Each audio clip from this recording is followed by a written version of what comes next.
Chief engineer Bimal Negi ji की मृत्यु हुई है, उसके पीछे भी सरकार के आला अधिकारियों का बहुत बड़ा रोल है। रास्ते के साथ तो खिलवाड़ हो रहा है, पर वहाँ पर बैठे हुए कुछ एक उच्च अधिकारी बीबी जगीर कौर जैसी वो लोगों के भावनाओं के साथ खिलवाड़ कर रही है।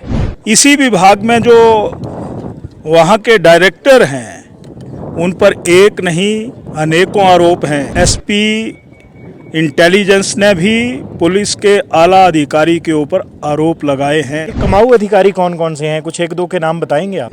बड़े बड़े भवन, बड़ी बड़ी बिल्डिंगें सामने दिख रही है, सबूत की कोई ज़रूरत नहीं, समय अपने आप सबूत दे देगा कि इसमें भ्रष्टाचार है और ये भ्रष्टाचार नीचे से लेकर ऊपर तक है। कैथ लैब के मसले पर आपके और नगरोटा के विधायक के बीच हल्की सी नोक-झोंक देखने को मिली। जनता भी अब इस डिसाइडिंग फैक्टर पे पहुंची है, दोनों में सच कौन बोल रहा है? सच्चाई क्या है, कैथ लैब क्या है, हिम केयर कार्ड क्या है, आयुष्मान क्या है, और हिमाचल प्रदेश में फैकल्टी की क्या हालत है, लैब टेक्नीशियन की क्या हालत है, फार्मासिस्ट की क्या हालत है, स्टाफ नर्सेज की क्या हालत है, मुख्यमंत्री स्वास्थ्य कोष योजना की क्या हालत है। मुख्यमंत्री कह रहे हैं मजबूरी में तो आप लोग भी हैं, आप लोग विधायक प्राथमिकता बैठकों का हिस्सा बनना चाह रहे थे, जयराम ठाकुर ने आपको बैठकों का हिस्सा बनने नहीं दिया, आप लोग तो 5 गुटों में बंटे हो। कि आप तो प्लानिंग कमीशन ऑफ इंडिया की बैठक में ही नहीं गए, वहाँ पर अपने राष्ट्रीय अध्यक्ष जी के साथ कुर्सी से कुर्सी लगा करके बैठे रहे। अगर तुम्हारे ऊपर कोई आर्थिक संकट है या केंद्र सरकार से कुछ विषयों की बातचीत करनी है तो ये एक मंच होता है।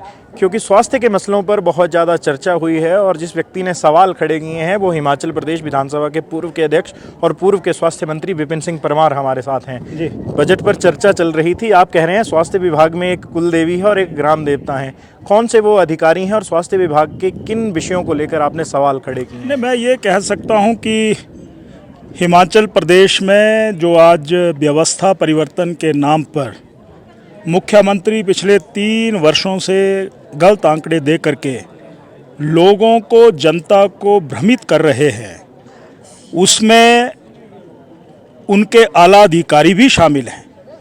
जिस प्रश्न का उत्तर आप मेरे से लेना चाहते हैं, मैं यही कहना चाहता हूं कि स्वास्थ्य के साथ तो खिलवाड़ हो रहा है, पर वहां पर बैठे हुए कुछ एक उच्च अधिकारी बीबी जगीर कौर जैसी वो लोगों के भावनाओं के साथ खिलवाड़ कर रही है।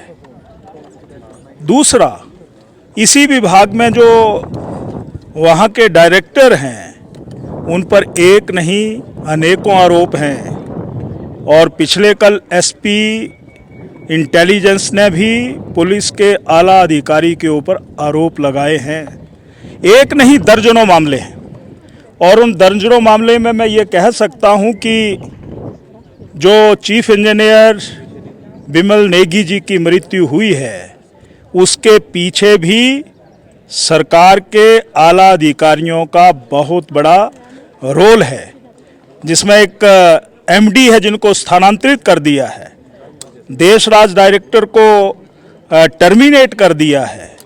एक नहीं, हमारे पास और भी उच्च अधिकारियों के काले चिट्ठे हैं और बिमल जी की मृत्यु का मूल कारण पेखूवाला में जो सोलर प्रोजेक्ट लगा है, उस सोलर प्रोजेक्ट में के माध्यम से उच्चाधिकारी जो अनियमितताओं को रेगुलर करना चाहते थे, दबाव बनाना चाहते थे, उसके कारण नेगी चीफ इंजीनियर की मृत्यु हुई है। तो वर्किंग कल्चर हिमाचल प्रदेश में बिल्कुल नाम के मात्र है।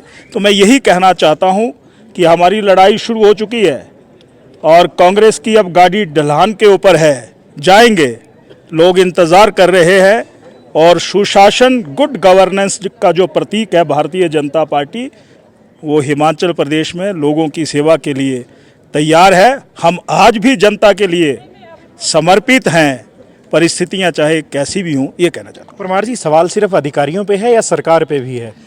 वो अधिकारी भी सरकार के हैं और वो सरकार अधिकारियों के ऊपर किसी प्रकार का जो नियंत्रण होना चाहिए, पूछताछ होनी चाहिए, वो अधिकारी जो कुछ कमाऊ हैं शायद वो उनके लिए बहुत प्यारे हैं, बहुत प्यारे हैं। तो जो कुमाऊं अधिकारी उनके लिए प्यारे हैं तो जनता की तो अनदेखी होगी ही होगी, हो रही है, ये मैं कहना ये कमाऊ अधिकारी कौन कौन से हैं, कुछ एक दो के नाम बताएंगे आप? मौका आने पर उन कमाऊ अधिकारियों को बताएंगे। बड़े बड़े भवन, बड़ी बड़ी बिल्डिंगें सामने दिख रही है, सबूत की कोई ज़रूरत नहीं, समय अपने आप सबूत दे देगा, ये मैं कहना चाहता हूँ। शीतकालीन सत्र में भ्रष्टाचार पर जब चर्चा चली थी, आपने स्वास्थ्य विभाग के बहुत सारे अधिकारियों का ओडीआई का जिक्र करके भी कई सवाल उठाए थे। सरकार ने संज्ञान लिया है क्या? मैं ये कह सकता हूँ कि वो अधिकारी जो ओडीआई की लिस्ट में हैं, मुझे नहीं लगता कि ये सरकार गंभीर है। अगर गंभीर होती तो बिमल नेगी जी की मृत्यु को बिना किसी दबाव के सीबीआई को भेज देते। आज वो सीबीआई को इसलिए नहीं भेजना चाहते क्योंकि इसमें भ्रष्टाचार है और ये भ्रष्टाचार नीचे से लेकर ऊपर तक है। इसलिए सीबीआई का मजाक इन्हीं के वरिष्ठ मंत्री विधानसभा में कर रहे हैं। ये एक बहुत गंभीर मामला है, ये कहना चाहता हूँ। कैथ लैब के मसले पर आपके और नगरोटा के विधायक के बीच हल्की सी नोकझोंक देखने को मिली। जनता भी अब इस डिसाइडिंग फैक्टर पे पहुंची है, दोनों में सच कौन बोल रहा है? अब कटमोशन आएंगे परसों तो सारी बात आपके सामने रखेंगे। सच्चाई क्या है, कैथ लैब क्या है, हिम केयर कार्ड क्या है, आयुष्मान क्या है, और हिमाचल प्रदेश में फैकल्टी की क्या हालत है, लैब टेक्नीशियन की क्या हालत है, फार्मासिस्ट की क्या हालत है, स्टाफ नर्सेज की क्या हालत है, मुख्यमंत्री स्वास्थ्य कोष योजना की क्या हालत है, वो सारी बातें हम विधानसभा में रखेंगे, ये कहना चाहता हूँ। मुख्यमंत्री कह रहे थे आर्थिक परिस्थितियों का जो बेड़ा गर्क हुआ है वो पिछली भाजपा सरकार ने किया है, क्योंकि आप भी सरकार का हिस्सा रहे हैं। आपको क्या लगता है, मुख्यमंत्री सच कह रहे हैं क्या? और मुख्यमंत्री तो ये भी कह रहे हैं कि हमने तो रिसोर्स मोबिलाइजेशन किया है, इसलिए हिमाचल धीरे धीरे आगे बढ़ रहा है। अगर निवेश बढ़ाया होता, अगर इस वर्तमान सरकार ने रेवेन्यू रिसीट्स बढ़ाई होती तो प्रोग्रेसिव और रेवेन्यू कलेक्शन इस वर्ष अत्यधिक देखने को मिलती और जो बजट का आकार है जिसकी ग्रोथ गत वर्ष की तुलना में बहुत थोड़ी है वो बहुत आगे दिखती। इसलिए यहाँ पर निवेश हुआ नहीं। यहाँ पर जो फार्मास्यूटिकल कंपनी है, जो टोटल रेवेन्यू का 15% इकोनॉमी का हिमाचल प्रदेश में है, वो सिक पड़ी हुई है। दवाइयों के सैंपल फेल हो रहे हैं और यहाँ पर ऐसी दवाइयाँ बनाई जा रही है जो असरदार नहीं। अब तो बड़े प्रतिष्ठित हॉस्पिटल्स के जो डॉक्टर्स हैं वो कह रहे हैं कि बीबीएन की दवाइयों को मत खरीदिए, ये मैं कहना चाहता हूँ। इसलिए स्वास्थ्य विभाग पूरी तरह से बीमार है, ये कहना चाहता हूँ। आप अपने विधानसभा क्षेत्र के कुछ डॉक्टरों की कमी बता रहे थे, अपने समय के भी आप उदाहरण गिनवा रहे थे कि हमने नए डॉक्टर जो पढ़ाई करके आते हैं उनके लिए क्या फैसिलिटीज़ कर रही हैं। आपके विधानसभा क्षेत्र के जो मसले हैं क्या वो हल हुए हैं इस बजट सत्र में? नहीं, हल कहाँ होंगे, हमारी नहीं, जो मजबूरी में राज्यपाल जी के अभिभाषण पर सत्ता पक्ष के एमएलए बोल रहे थे वो मजबूरी थी, और बजट पर जो अपनी बातें रख रहे थे वो कांग्रेस के एमएलओ की मजबूरी थी।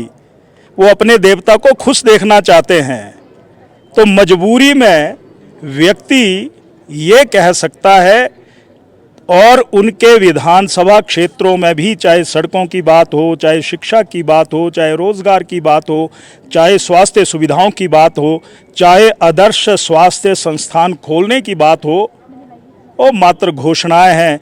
6 स्पेशलिस्ट डॉक्टर लगाने की बात हो और रेडियोलॉजिस्ट लगाने की बात हो, एमआरआई कई अस्पतालों में लगाने की बात हो, यहाँ पर रोबोटिक सर्जरी की बात हो, यानी ये सारी बातें खोखली है, धरातल पर कुछ भी नज़र नहीं आ रहा है, ये मैं कहना चाहता हूँ। मुख्यमंत्री कह रहे हैं मजबूरी में तो आप लोग भी हैं, आप लोग विधायक प्राथमिकता बैठकों का हिस्सा बनना चाह रहे थे, जयराम ठाकुर ने आपको बैठकों का हिस्सा बनने नहीं दिया, आप लोग तो 5 गुटों में बंटे हुए हैं। नहीं, ऐसा नहीं है, कोई गुट नहीं, ये भाजपा भारतीय जनता पार्टी एक विचार है।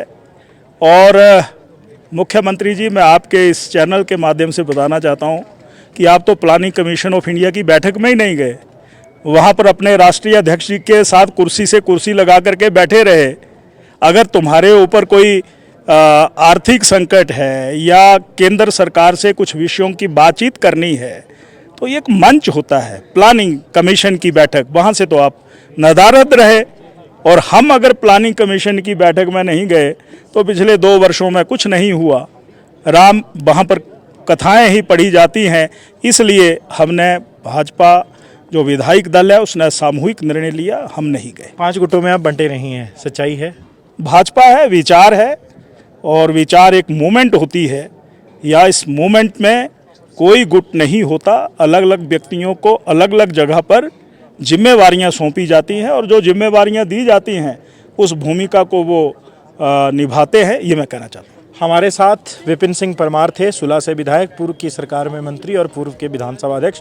हमने चर्चा की स्वास्थ्य सेवाओं को लेकर, जिसपे ऊपर सबसे ज़्यादा सवाल उठ रहे थे। संवाद भारत में अभी के लिए बस इतना ही। नमस्कार।